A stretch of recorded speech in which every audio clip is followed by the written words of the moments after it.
较早的花就是安尼啊，看到毛远啊，爱才长才快。以前都爬咧好，好多种迄较早阮做囡仔懵落啦、香咧啦、啥啦，懵了一世界。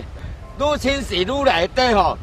就是会影响到咱老百姓的生活。所以你即摆风台来，谁拍了就够花。它主要原因就是因为我们上游河川它补充的沙源被阻断了，变少了，所以补充到海岸的沙变少以后，它就容易让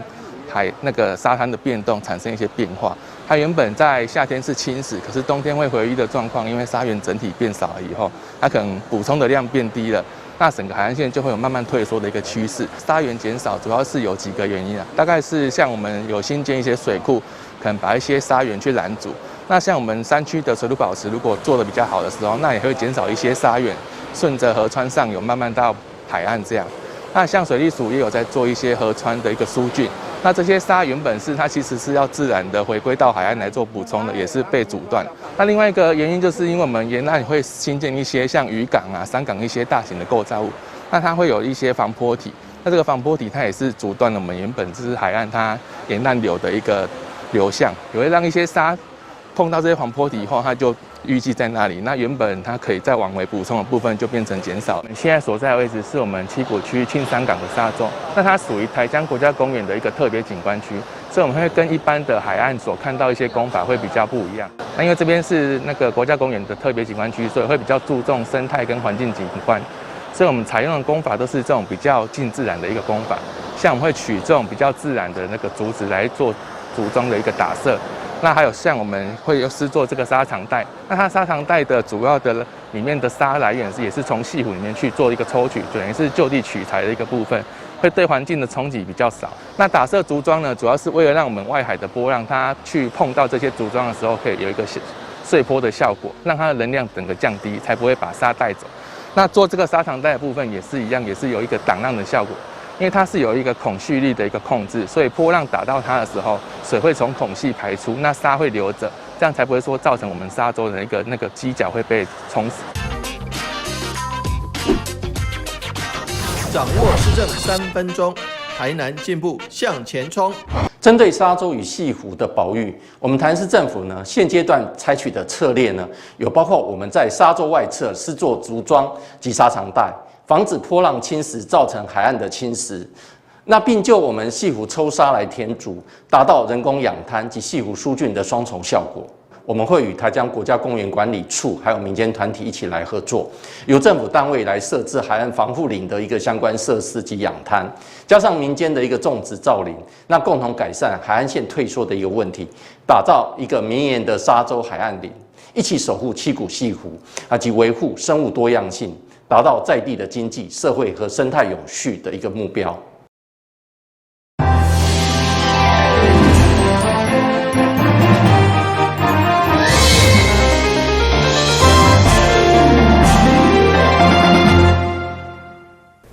大家好，我是秦碧纯，欢迎收看8月3号礼拜三的中嘉台南地方新闻。台南市会定期会上午进行都发局以及劳工局的业务报告甲质询，其中针对全国性办理家庭租金补贴的政策，因为高雄市政府增加1万的名额，所以议员陈怡丁希望台南市政府也当比较户数来增加，或者是放宽租价。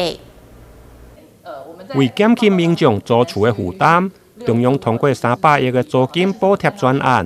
透过户数的减码加金额减码，减轻租厝租金的压力。预计台南收费将有4万戶。不过，议员陈怡丁上午透过都发局的业务报告加质询，希望市府会用比较高雄市来增加户数。不过，都发局回应，因为政策是中央一致的，如果增加户数，一档可能需要4亿的经费。如果我们把它的资格放宽，那是不是就有更多市民朋友有机会可以来申请？所以户数的部分，或许中央其实也会给予全力的资源啦。但是资格的部分呢，我们台南市这边是不是可以去做这个资格的放宽，然后让更多市民朋友有机会来申请，或许也能够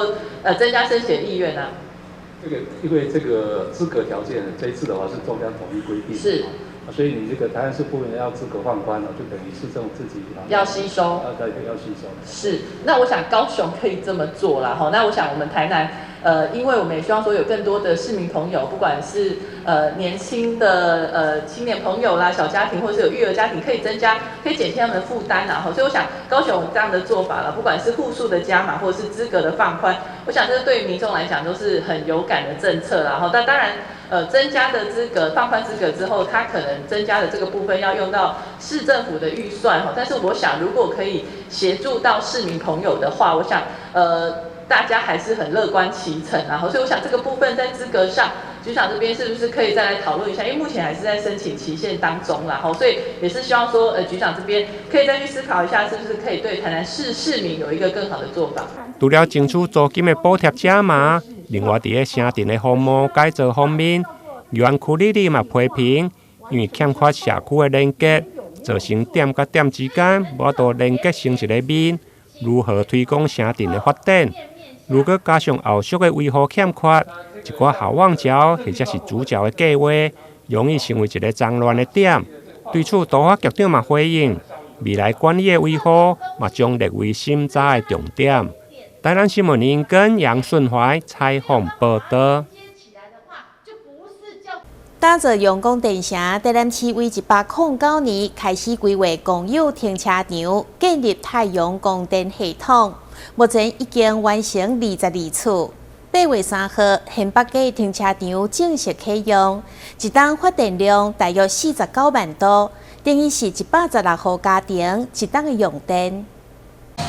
原本予我光平平的县北街停車場，現在攏去棚頂架設太陽光電板。比現在日頭才炎熱時，要予民眾的車唔免拍甲燒滾滾，同時各當發電、賣電一舉數得。這款3年的光電停車場3號項目正式掛牌啟用，其中有鐵甲立委陳廷輝等民代攏到場見證。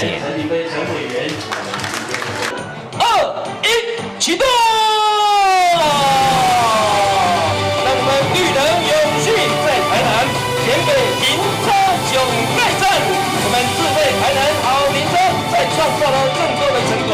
我们现在在这边，虽然太阳很大，但是不会很热。因为有这样的光电的停车场，让许多住户也好，或是过往的人来往的人，他们愿意很乐意把车子停在这个停车场。那而且不但不会发热，而且事实上还可以发电哦，不发热，但是发电不发热哦。那这个部分建制的部分是342K 哦，那可以提供当地不仅是市库每年将近20万左右的这个收益，也会让民众停车不会把车晒热。我这个触电的时候刚刚视觉性比较好但是加了这个屋顶之后，我们用一个不同的角度想，它其实是咱的车唔免跑对咱的车唔免安尼这个日晒雨淋那又可以有光电。补充给咱的绿能说真的，我们现在就是要如何把我们的这个绿能在再生能源的部分可以做到位。高雄局长表示，目前台南并列零光电政策持续伫6月停車場來設立太陽光電系統，在標準案當中，33位已經完成22位。以縣北街停車場為例，如果一檔發電量49萬度，等於是116戶家庭一檔的用電。最多的是安平區啦，安平區大概我們估算起來，1年可以回到區公所的大概今天大概是150萬以上，150萬以上所以市長也是希望借由這樣的這個回饋比例如果我們交通局有選到適合的場地，那區啦、里啦也幫我們來這個加持支持大家來做這樣的建設。縣北街停車場目前正委外營運加入智慧化的設備，建立更友善列明的停車環境。電新聞本期採訪過的。台南市111年度總共推選49位模範父親。台南市會3號上午分別前往安南區、西港甲林德頂區，祝賀新當選的模範父親，並且致敬紀念品甲獎牌，提前預祝因父親節快樂。台南市议会议长郭信良甲座位的议员，上午前往安南区祝福新当选的模范父亲，分别颁奖原住民父亲的得主林明国，甲竞选父亲的代表陈安，场面温馨。由市府原住民族委员会推荐的模范父亲林明国，对花莲到台南来定居，本身是知名的棒球选手，伫棒球上有真好的成绩。退休以后，嘛伫个球队来担任教练。那林明贵先生呢，是非常优秀的体育选手从国小呢就在这个花莲棒球队训练有成，是一个取得国际教练执照，在当时候是非常难得的体育教练，也是棒球选手。所以经过区公所的审查，成为今年度的模范父亲呢，实在是实至名归。离竞选爸爸陈安事业有成，曾经担任正统鹿耳门圣母庙的主委，甲社区发展协会理事长，秉持热心公益，伊嘛谦虚的表示，家己会搁再努力为大家来服务。虽然是迎接这模范父亲来讲但是就是我一定爱搁加强服务社会精神安尼。那我们台湾市议会特别来以之呢表扬，让这个呢模范父亲能够的事迹呢，让大家广为宣传，希望大家共同努力。议会甲区公所除了搭红饭来祝贺，并且递赠纪念品甲奖牌，5大类的模范父亲，包括勇者爸爸、大树爸爸。还有原住民、甲自强、竞选爸爸等，将伫8月6号接受市长黄伟哲的表扬。台南新闻林根、杨顺怀采访报道。为了让台南市的6岁儿童少年在暑假期间有一个美好的回忆，市府社会局结合台南大碗吧甲餐厅，邀请50位6岁学生做伙品尝韩国料理。市长嘛到场颁发感谢状，表达肯定。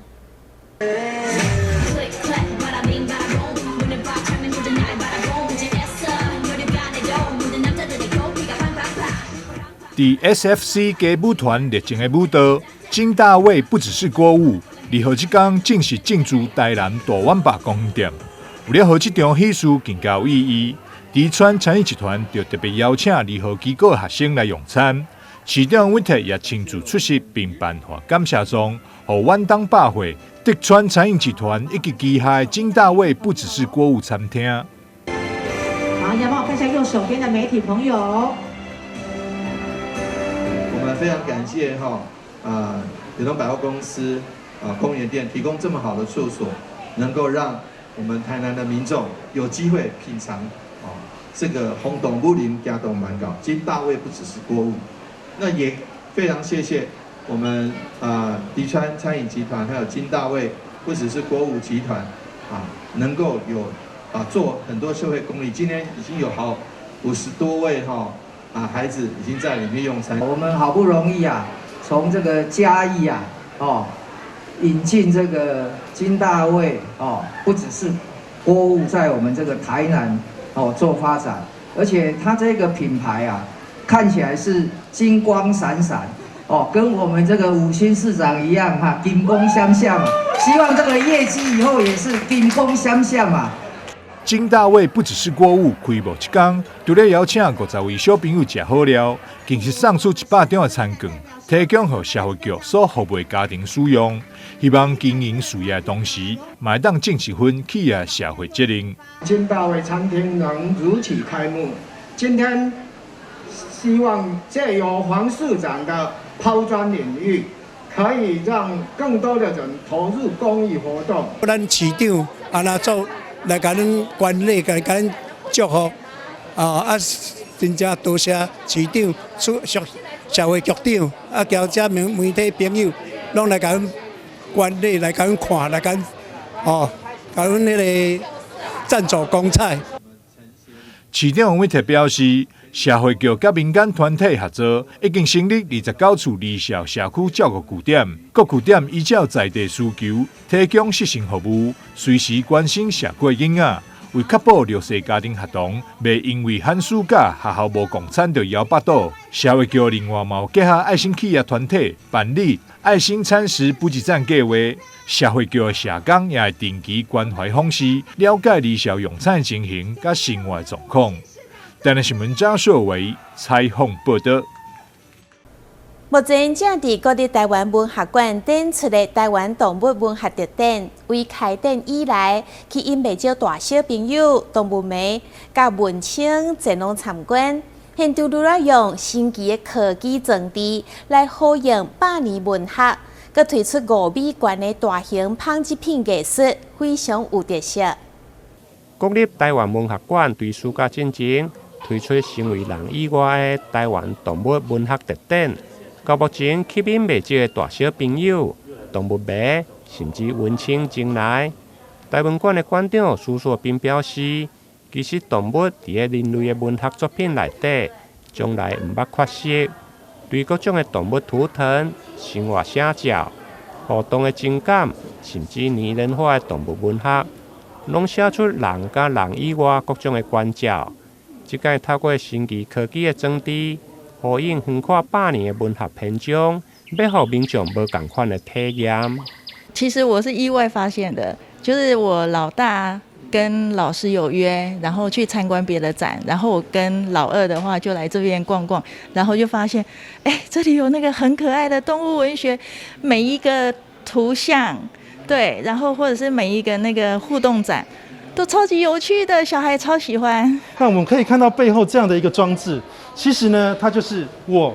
作为一个人，但是我在影像里面却成为一个动物。然后我们搭配了文学家所呈现出来思考动物在世界上的位置，我们可以感受到一种换了一个位置，其实我们的世界是不一样的。那我们希望这样的一个想法，可以让大家可以感受到，动物文学其实就是帮助人在思考我们怎么样成为更好的生物。那我们希望大家都来台湾文学馆参观。现场除了打造相当优美的互动展场，包括一靠近都有动物的声音呈现，甚至呈现动物对农业到工业时代繁衍的角色演变。提供人类无同款的情绪，配合台湾动物文学特展，主办单位日前佮推出100高达5公尺的大型剪辑品的艺术，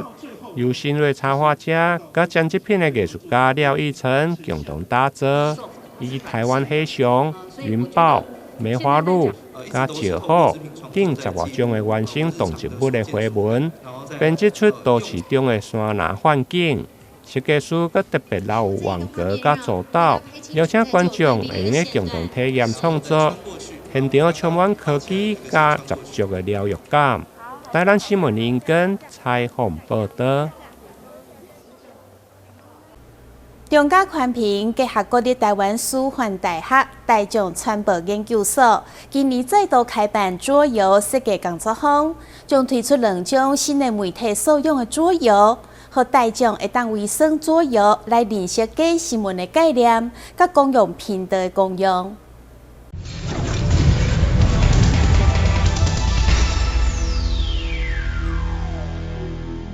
公用是大家都可以用。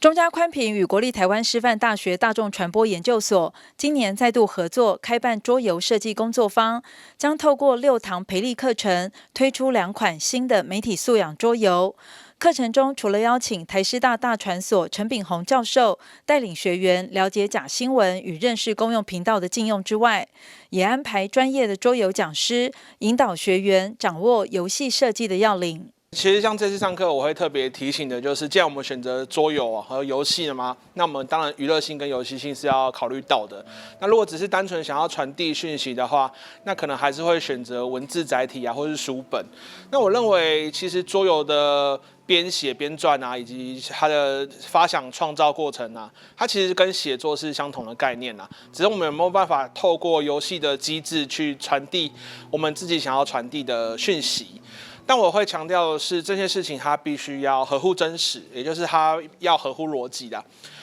因为有些状况下是我们想要讲的东西太多了，就我们把游戏变得很复杂，然后或者是不小心太说教了。我们就是想讲说，我们就是要好好的去辨识假新闻啊，然后就变成说教，可是我们就是少了蛮多的体验。我觉得游戏它作为载具，其实是多一个不同的体验过程。那我们体验过后之后，才能去反思，而不是说我直接给你一个答案，要求你就是照着我的答案去运作。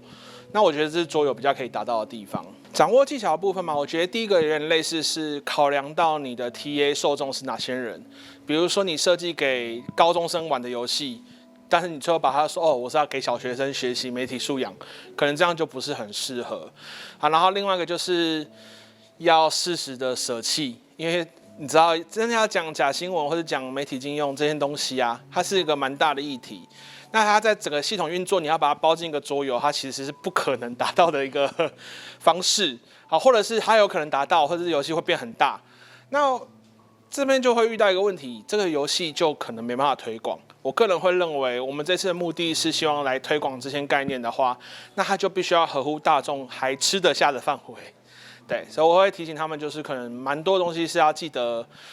有舍才会有得吧。媒体素养桌游工作坊主要是由中嘉数位股份有限公司跟我们台师大合作的，然后主要来说，我们打造了2款主题，一个是有线电视的公用频道的媒体跟媒体禁用权，还有假新闻这2个议题这样子。然后我们的课程是从7月30号到11月，然后为期就是会有6周的课程这样。那我们都是透过假日6日的时候来参与。那民众的话，包含了学生、老师，然后还有志工，然后都有来参加我们的活动这样子。那其实就是因为有线电视公用频道在1993年就是成立嘛，然后明年就是30年了，我们也想说透过就是这个桌游算是送给公用频道一个礼物。然后假新闻的话，因为现在议题就是还蛮夯的，所以我们也希望说，民众可以透过了解假新闻，透过桌游来了解假新闻这个议题，这样子。来参加桌游工作坊的学员有国中小老师、家教老师、大学生、研究生与社区志工。对于能够亲自设计桌游来推广媒体素养，觉得是一个难得的学习经验。那会来参加这次工作坊的话，主要是因为它的主题是包含了媒体素养跟桌游。那媒体素养是在教育方面觉得是未来的一个趋势。那本身是英文老师，所以希望可以融入到自己的课程。那桌游的话，它是一个现在算是一种趋势的一个教学的模式，那可以让学生在过程当中参与度更高，那也可以透过这样的方式去模拟现在的各种生活的情况，所以希望能够有这样的技能，那可以融入到自己的教学，那未来可以推广到更多的领域。因为我本身是读传播的学生，所以对于媒体素养这个议题本来就还蛮有关注的。那刚好因为现在媒体素养也是大家在整个一般群众啊，或是在民间推广跟政府间都有在希望能够大家一起养成的一个意识嘛。那刚好有桌游的这一个媒材可以来实践这个媒体意识的教学，我觉得是很有意义的一件事情。然后因为现在最多遇到假新闻的议题还有事件，除了那些传播假新闻的那些不孝的人以外，我觉得对这个社会最大的影响好像是那些我们一般民众有可能在很多时候会误传假讯息，那有时候就会成为假讯息的受害者，然后甚至可能成为帮凶，然后还受罚。所以能够透过桌游这个媒材，然后把媒体意识、媒体素养这些讯息传播给一般的大众，让他们透过游戏来学习的话，感觉是一个很好，然后可以防范假讯息就是这么泛滥猖獗的一个很好的一个活动。身处于资讯爆炸的时代，现代人必须具备媒体素养能力，才能对接收到的讯息做出正确的判断。中嘉宽屏携手台师大，持续透过桌游来推广媒体素养的观念，希望借由轻松有趣的推广方式，将媒体素养的观念推广到社会每个角落。记者陈淑平台北报道。